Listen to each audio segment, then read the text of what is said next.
On today's edition of Early Look, I'm going to be previewing the welterweight fight between Machado Garry and Daniel Rodriguez taking place at UFC on ABC4. If you've never watched the show before, I'm going to go through a bunch of different stats, a bunch of different intangibles, then I'm going to give you my pick at the end. It may or may not have an effect, I should say, on how you're picking this fight, but I like to look at every single angle. Let's get right into it right now. This is going to be part of the UFC on ABC4 card in Charlotte. As part of the Jairzinho Rozenstruik and Jailton Almeida card. This was one that was requested, actually, and I'm happy to break this fight down because I do think it's very interesting for both parties in terms of the impact of this fight. It's only a 3-round fight, but one that I'm certainly is going to have a lot of implications. In my opinion, you've got Ian Garry, who's an up-and-coming prospect. Big fight for him here against Daniel Rodriguez, and for Rodriguez, it's all about showing he is still relevant in this weight class. He's coming off a tough loss, so we're going to go through everything right now, but a quick tale of the tape between these two fighters here. 36 years old for D-Rod, 25 for Ian Garry, 6'1" to 6'3", 74-inch reach a piece, both coming from good camps as well. Killcliff FC and Rodriguez at the PI. He's also been at Syndicate as well. He's been at a bunch of different places, but both are very well prepared. Let's start with the future Ian Garry. He's the more popular fighter here as far as what people are saying these days, and let's start with him. He's also undefeated. So I mentioned it there. Ian Garry, the future Ian Machado Garry. Of course, he got married recently and became a father. So he's got the Machado in his middle name there. He is 11-0. He's got 6 knockouts, 1 submission, and 4 decisions. He is not ranked. He is 25 years old, like I mentioned there. He's 6'3" with a 74-inch reach, so he's going to be 11 years younger than Daniel Rodriguez. He's going to have a 2-inch height advantage, but the reach will be exactly the same in this fight, so that's one thing to kind of keep in mind. Ian Garry is the former Cage Warriors welterweight champion. He's a judo black belt. He's also trains at a Killcliff MMA. Just checked his Instagram before I hopped on here. He is training there right now, so that's a good sign because that's one of the best gyms in the world. Ian Garry's UFC debut, I should say, amateur debut, came in November of 2017. That's not that long ago, if you think about it. So he hasn't been competing in MMA that long. Made his MMA debut, his professional debut for Cage Warriors in February of 2019. And just to give a little bit of context in the experience gap and obviously the age gap as well too, Daniel Rodriguez had 8 professional fights before Ian Garry even had his pro debut himself. So just pointing out the experience gap in there. Did not make his UFC debut until November of 2021, I should say, when he fought Jordan Williams. Rodriguez at that point had 7 UFC fights. So again, and actually D-Rod got into the UFC a little bit later too, but he was very active during the pandemic and even after that. So that's why D-Rod has 7 fights total in his career in the UFC, or had 7 fights, I should say, by the time that Ian Garry was making his debut. There's not much to work with here with Ian Garry as far as his UFC career. He's only got 4 fights. None of them are really notable wins. Keenan Song, he's a veteran, but that's not a great win. He's got 2 opponents here that aren't in the UFC anymore, in Jordan Williams and Darian Weeks. And then Gabe Green, we'll talk about him in a sec. But yeah, Keenan Song was his last fight. That was on that John Jones and Cyril Gahn card. So 4-0, 2 stoppage wins, finishing Jordan Williams, finishing Keenan Song in his last fight. As you can imagine, he hasn't had that many UFC fights, only 4. There's been no major layoffs, no major injuries, no USADA issues, anything like that. Ian Garry, pretty active for the most part. Got the 1 fight at the end of 2021. Got 2 fights in 2022 and is going to have 2 this year. He might even get another one. I'm assuming he will get one more fight this year as well. This could be his most active year in the UFC with the fact that he's already going to have 2 fights out of the way before the summer. So that's one thing to kind of keep in mind there. I wanted to go over some of Ian Garry's fights. I normally don't do this, but I think it's important when talking about this matchup specifically about Ian Garry and some of the wins that he's got, because you look at it here, you think, okay, undefeated guy, he's looked, great, flawless, whatever. He's got 2 finishes. But if you look a little bit closer, there's some key things in some of those performances that I think will be relevant to this fight. So let's start with the Jordan Williams fight. I mentioned it there. Jordan Williams was released from the UFC after that law. I think that was the fight that he was released from, right? If I'm not mistaken, Jordan Williams. Yes. So yeah, he was released after that fight. That was in November of 2021. He was knocked out in the very first round. But if you watch that fight, and I encourage you all to do that, Williams actually landed a nice 2-punch combination early on, and you'll remember Ian Garry's nose was actually bleeding. This is something that has happened in 2 of his UFC fights. He's getting a little bit of blood. Everyone takes damage a little bit different, but again, not a flawless performance, was bleeding a little bit there. If you watch his debut compared to some of his Cage Warrior fights, Ian Garry did look a little nervous in that fight, but it's understandable, right? Undefeated kid coming into the UFC. There's all these comparisons to Conor McGregor and everything else, so it's understandable why he'd be a little bit nervous for that one. A lot of expectations there. Williams also landed an overhand left in that fight as well that hurt Ian Garry.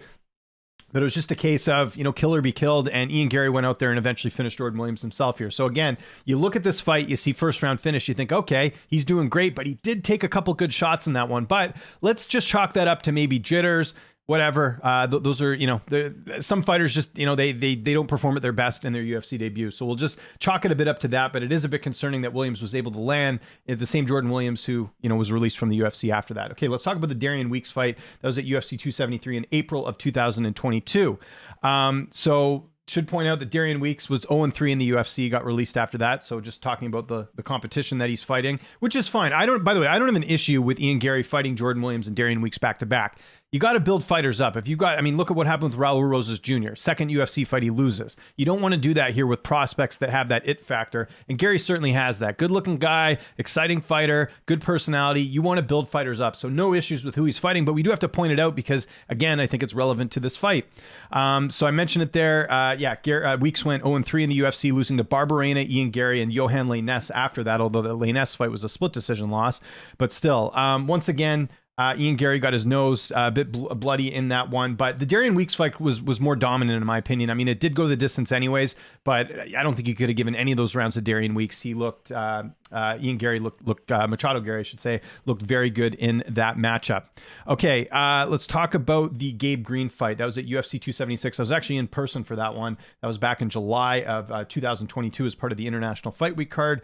The Adesanya and Cannonier fight in that one. If you remember, Garry winning a decision in that one. But again, something with Gabe Green, he was actually knocked out by Max Griffin in the fight previous to that. So that's one thing to keep in mind, that Gabe Green had previously been finished. So it's possible that he can get finished. The first, what was it? Oh.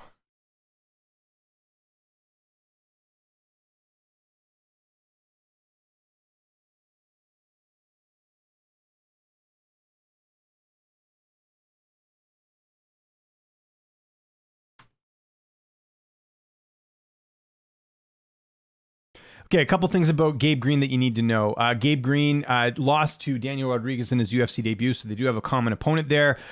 Green was very high pressure in this fight. He was getting in Gary's face in this one. He was not afraid to come forward. So for some fighters, that could be intimidating. For Garry, actually handled it quite well. Green did take Ian Garry's back in the second round. Green also dropped Ian Garry in the third round of this fight as well. So you're kind of seeing a theme here, at least in the first three fights for Ian Garry in the UFC. He does get hit a little bit. And then it was just a case of Green just running out of steam and Garry took over. Garry actually almost finished Gabe Green late in the fight. But Gabe Green did manage to land a left hand in that third round, but nothing of significance. Again, clean victory here for Ian Garry, minus him taking a few shots. But this was both the Darian Weeks and the Gabe Green fight were very good fights for Ian Garry. I thought they were good.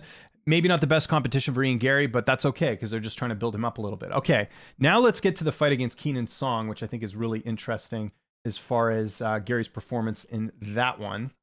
So that was a fight that he won by third round knockout. So a couple things about Keenan Song going into this fight. So Keenan Song, after losing to Garry, he's 4-3 in the UFC. That was this fight was at UFC 285 as part of the John Jones and Cyril Gahn card. That was of March of this year. Every single one of Keenan Song's wins going into this fight were against fighters that are no longer in the UFC. So that's one thing to kind of keep in mind here. The fight previously, Keenan Song was knocked out by Max Griffin 2 minutes into the fight, around 2 minutes there. So again, the UFC's giving him someone that was already coming off a knockout loss. Gary's got good striking. Favorable matchup for Garry. In fact, the odds, you can see here, he was like a minus 770 favorite. So understandable, because again, Gary's got knockout power, and he did end up finishing this fight, so maybe the odds were correct. But a couple key things happen in this fight that I think are relevant to this fight as well.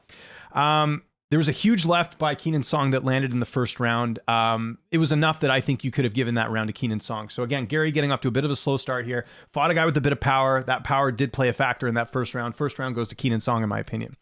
Then there was the low blow in the second, but Garry did do enough striking wise and was able to kind of slow Song down a little bit that he ended up taking that second round. Song then connected with a left hand in the third round of this fight, but didn't really do anything of significance. Garry, once again, being a little bit more active with the striking, and that ended up taking the round, ended up leading to Ian Garry getting the finish in the third round here. But Song did have some moments. Like I said, this is the first time that Garry fought a guy with a bit of power. Song, like I said, did have a couple moments in this fight, so he was getting hit in this fight as well. And also, Song was 2 for 3 on takedowns in this fight as well, so that's another thing to consider, Ian Garry's takedown defense. And let's get to some stats on Ian Garry as well. If you go to UFC stats, you can read all this yourself. But significant strikes landed per minute for Ian Garry is 6.79. That's actually pretty high. So he does strike a lot. He does land a lot. His striking accuracy is 56%. His significant strike defense is 52%. So meaning, about half of his shots he gets hit, half of them he doesn't.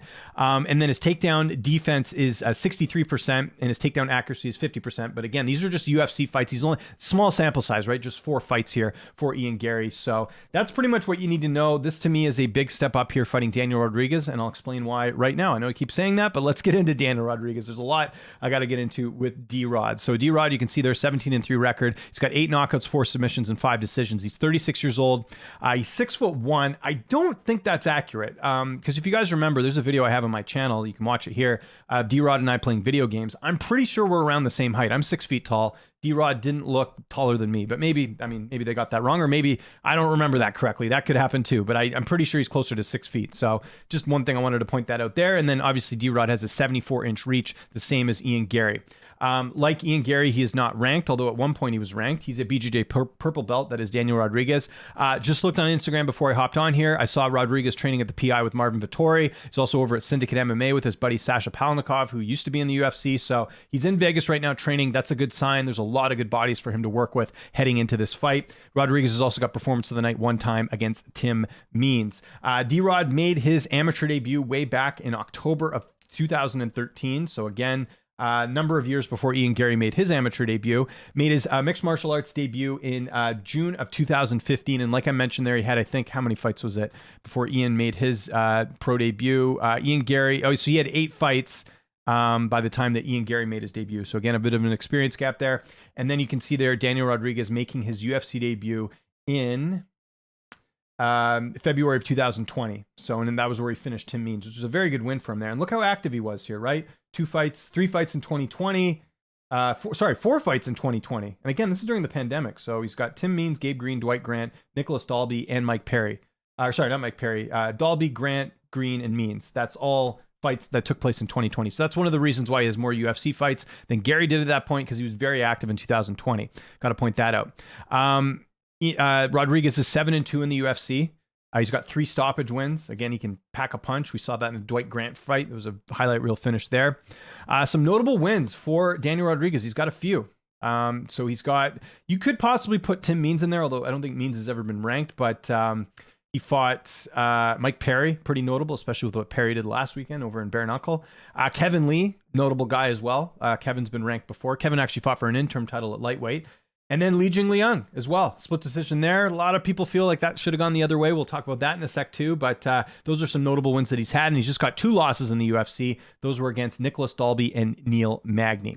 The only injury he's had that's taken him out of a fight, and it was like kind of a minor one, was the elbow infection he had when he was supposed to fight Neil Magny in October of 2022. They ended up rebooking that fight for November, so not much of a significant injury. Like I said, Rodriguez active, no issues with USADA, no major injuries. He's a pretty active fighter overall, and that's also why you don't see really any layoffs here for D-Rod as well.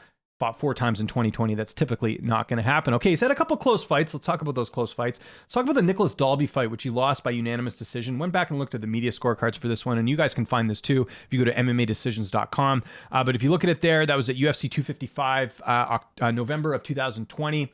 11 media members scored the fight for Dalby. 9 media members scored the fight for Rodriguez. So again, close fight. Maybe it could have gone Rodriguez's way, but it's not like Dalby dominated him the whole fight. It was a very close matchup and a fight that, was D-Rod's first loss in a couple. So that was a very close fight. Now, the next fight that everyone's talking about, or we talked about earlier, we talked about last year, was the decision win over Li Jingliang. And by the way, we got to point out that was on the Diaz and Ferguson card. D-Rod was supposed to fight Kevin Holland, and then they did the whole switcheroo because of Hamzat Chimaev missing weight. So, I mean, he had to fight Li Jingliang on like 24 hours notice. So you can't take too much away from this fight, even though he ended up winning, and it's going to say a win on his resume. Like, the people who say that he didn't win, you got to just remember that both guys were fighting on super short notice in that situation. So can't really take too much away from this fight, but we got to mention it anyways, because that was at UFC 279, September of 2022. 2 media members scored the fight for Rodriguez, 21 scored it for Li Jingliang. So that most likely should have been a loss. So, I mean, if you look at it there, then, you know, Rodriguez is what, 6-3. That doesn't look as good as 7-2. Although maybe the Dalby fight goes his way. You never know. But just wanted to point that out because, again, people talk about big wins for Rodriguez. They might point to the Li Jingliang win. That's a fight that a lot of people, including myself, didn't think he won. So I got to point that out. Okay, let's talk about a couple of D-Rod's fights that I think are important to just talk about, kind of like what we did with Ian Garry. The Kevin Lee fight. Let's talk about that. And that was a fight that Kevin, his opponent was switched up. I believe Kevin was supposed to fight Sean Brady, and then Brady got injured, and insert Daniel Rodriguez. Yes, so he's supposed to fight Brady the first time. Lee had an injury, then Brady had an injury, and then he ends up fighting D-Rod. So again, I don't really blame Kevin Lee for having the performance he did, because if you get a completely different opponent, I mean, Rodriguez is like a brawler and Sean Brady is like more of a wrestler, grappler type. So a little bit of a different opponent there. So I don't put too much stock into that, but again, yeah. Rodriguez ended up getting the win there, but a couple key things happened in that fight. Rodriguez wobbled Kevin Lee in the second round. It almost looked like and so much so that Lee ended up shooting for a takedown at that point. So that's one thing where, you know, maybe he finishes Kevin Lee. You know, we've seen Lee rock before. Edson Barbosa rocked him. But that was, you know, pretty impressive that D-Rod was able to do that. So again, the power is there for D-Rod. The fight against Li Jingliang, that fight there. In the, what was it? The Diaz-Ferguson card. Yeah, nothing really of significance in that fight happened. It was a flat performance from both fighters, to be honest. Like, it was, if you remember, the crowd was actually booing that fight for certain periods of time. So can't take too much away from that fight. But again, D-Rod does have power, just didn't see it on display in that fight. The fight against Dwight Grant, that was a firefight. I know we're jumping back here a bit, but I forgot to put it in my notes. But the Dwight Grant fight there, I mean, that was all action. You know, that's a fight that, you know, could have gone either way. Honestly, like, Dwight hit D-Rod with some good shots. D-Rod almost looked like he was going to get finished, and then he came back and persevered. Reminded me a lot of the Ryan Spann, Johnny Walker fight. Two guys just going toe to toe, lots of action, and it ended up being a win there for Daniel Rodriguez. But the point is, like, he's not afraid to get a little bit wild, even if it means getting hit with a few shots. So that was kind of interesting too. And then Mike Perry, like, Mike Perry's got knockout power. He's a good striker, and he goes out there and finishes him. Did Mike Perry miss weight in that fight, or was that the Tim Means one? Either way, at the time, that was a good win there for Perry made weight. So that's a good win. Again, Mike Perry, guy's got knockout power, very good. Not as young and as fast as maybe Ian Garry, but still, he's fought a striker before. He's fought a couple strikers and come out on top, including Gabe Green, who he fought as well. So that's one other kind of interesting thing there. And then lastly, let's talk about the Neil Magny fight, which I think is important too. You see third round finish there. You think, okay, Neil Magny pretty much in control of that entire fight. Going back and watching that fight, you'll see that Rodriguez landed a nice 1-2 in that first round and a big right. You know, he did hurt Magny in that fight. And then that was the second round, I think. And then Rodriguez ended up winning the second. So I basically had this fight tied 1-1 going into the third round. And then Rodriguez did end up cracking Magny in that third round, but ultimately Magny was able to get his back, not get his back, but ended up getting the submission in that fight. And D-Rod just looked tired, and he ended up getting tapped out. And that, I want to say, was close in proximity to the Lee fight. Yeah. So he fights Lee in September, and then he fights Neil in November. Less than 2 months with them fighting each other. So that was a bit interesting as far as you know, the short notice. Maybe he came back a little bit too soon. So, and it kind of looked like his cardio wasn't on point in that one, with Magny sort of, you know, being the fresher guy going into that third round. So these are all things I point out because I think they all play a hand in D-Rod in this fight. And then just last thing on D-Rod, we'll go over a couple quick stats that he's got per UFCstats.com. So his strikes per minute is actually higher than Gary's. It's 7.42 compared to Garry, which was 6 points. What do we got here? Gary's was 6.79. So a little bit higher striking, significant strikes landed per minute.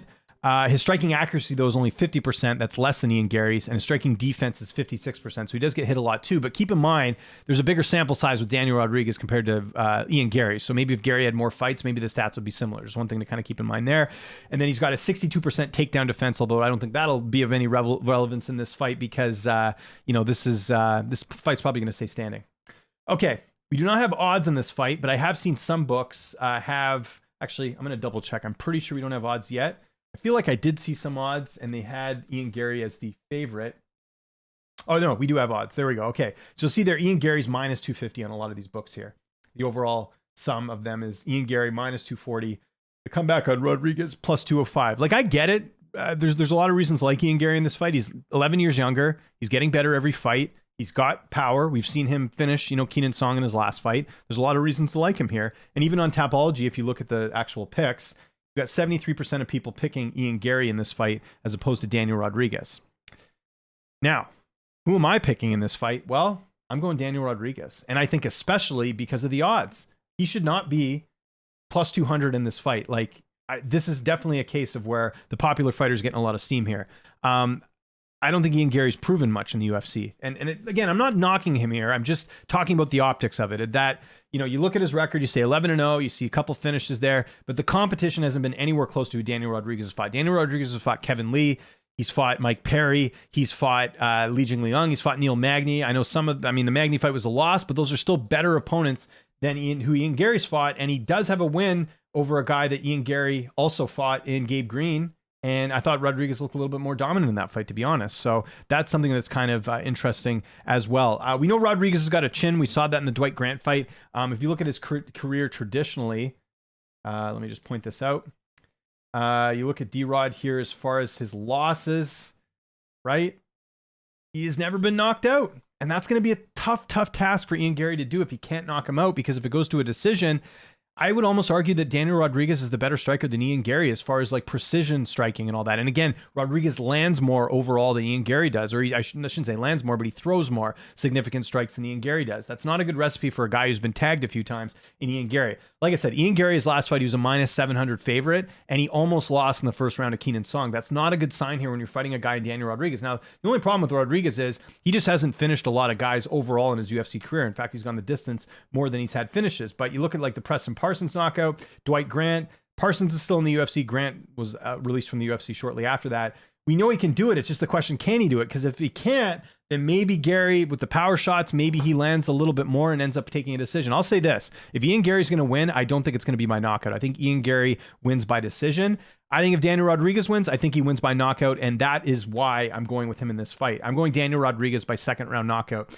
I think in the first round, Rodriguez is going to connect on Ian Garry, and I don't think Gary's going to like that. And I think it's going to change the game plan a little bit. He's going to be a little bit more tentative. And I could see Rodriguez clipping Ian Garry in the second round and finishing him off. I think it's a very risky fight for Garry. I get the odds where they are. Again, I'm not, dissing anyone that way. And I don't have anything against Ian Garry either. I just think this is a really risky fight for him to take this early in his career, because if you look at the trajectory of who he fought, again, the competition favors Daniel Rodriguez. Ian Garry has been slowly built up.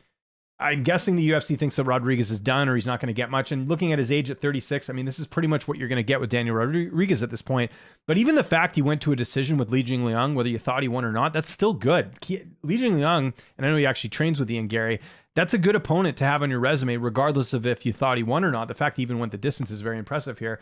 But yeah, I think this is the fight, and I might be wrong. I think this is the fight where Daniel Rodriguez knocks out Ian Garry and hands him his first loss. So I'm sticking with that. I know there's going to be people who disagree. Again, I could see Garry going out there and winning a decision, but the first time I saw this matchup, and I'm sticking with that same instinct, I thought Rodriguez is going to win by knockout. So we will see what happens next Saturday, the time we're recording this. Longer breakdown than I would have liked, but hey, we had to talk about a bunch of different things. Thank you so much for tuning in. If you guys have any other fights you want me to preview that are coming up, more than happy to do it. This was a prime example, not a main event, not a title fight, but one that you guys wanted previewed. I had a few people ask me about it, so happy to preview it here. And I'll be doing a full card preview of this entire card coming out here on Monday. So thank you so much for watching. Really appreciate it. And I'll see you next time for another edition of Early Look.